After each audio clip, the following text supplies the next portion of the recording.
Hi, I'm Debbie Gardner. I'm the founder and director of Survive Institute, a company that I created about 30 years ago after I left police work.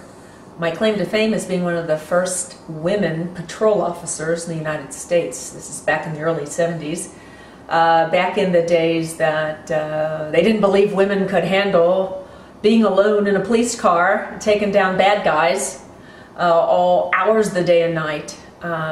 Quite frankly, I was a canary in the cave, and there were pockets of young women like me doing the same. How honored I was 2 years ago when a local school that hires us regularly to teach our Survive seminar called and said, "There is a book out. Oh my gosh, when I was reading it, I thought of you. Would you please come talk to our students right before they leave for summer vacation? Because it's the required summer reading book. We only need about 20 minutes, Debbie. Your empowerment stuff, not the so-called self-defense stuff." And I said, well, sure, I can come. Okay, just the empowerment stuff, because as I read this book, I thought of you so much, and I, at that time, did not realize what a tremendous compliment it was. Comparing my life to Katniss. Really?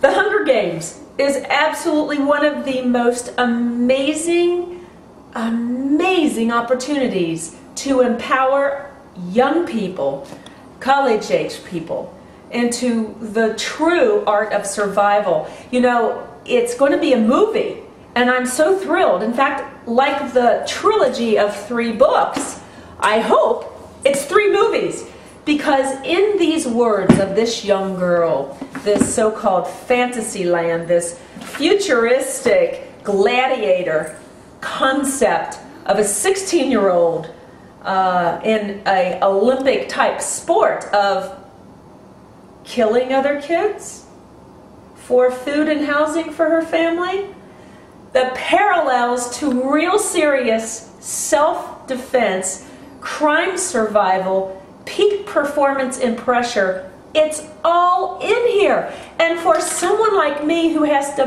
battle to get people to listen for empowerment, I am so excited to have a new angle. Let me give you an example of what I'm talking about.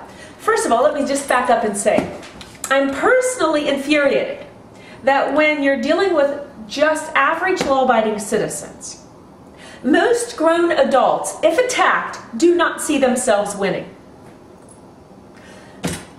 If those grown adults happen to have kids, I say, well, you know, if your kid's attacked, you see, oh, no, I don't see, oh, my kid will lose. Well, then we got a problem.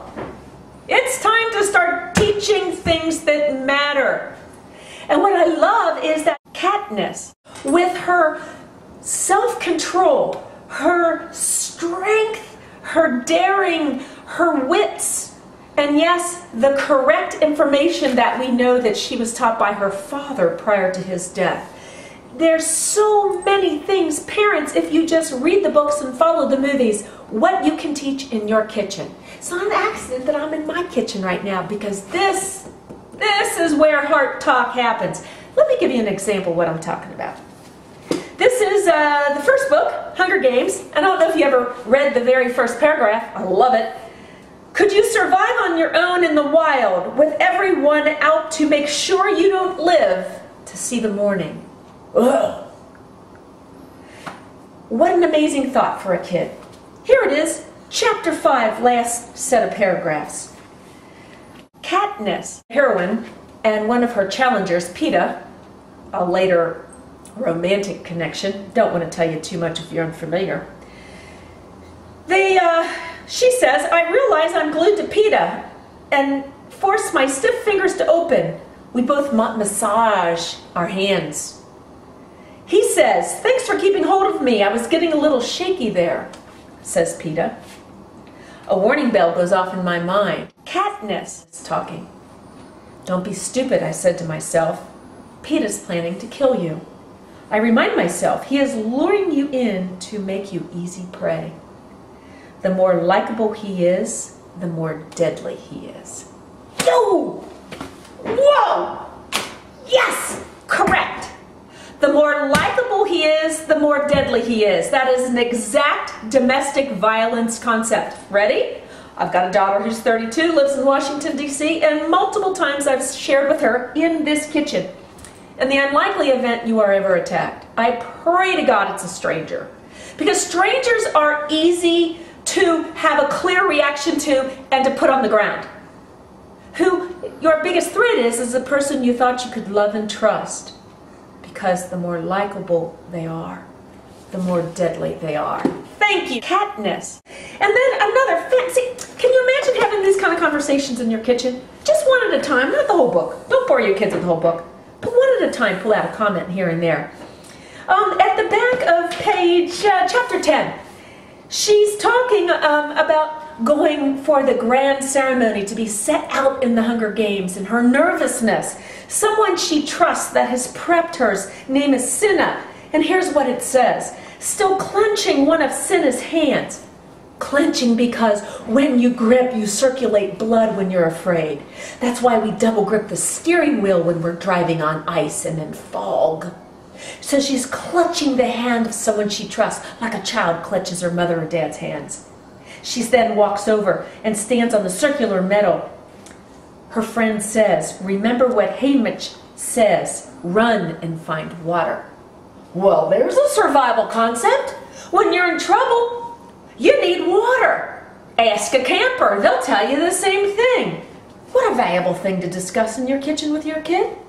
But then listen, continue, it says, and remember this. This is her friend talking. I'm not allowed to bet, but if I could, I'd put my money on you. Whoa! Blind belief. Imagine as a parent, your kid going out, doing, I don't care what age they are and what they're doing. But as they walk in the door, you say, instead of, oh my God, call me when you get there because I worry about you.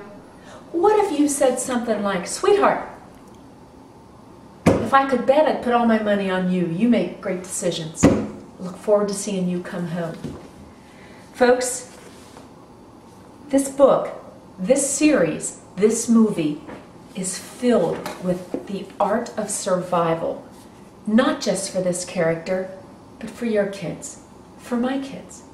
Please, we have to not fear adversity for ourselves and our children.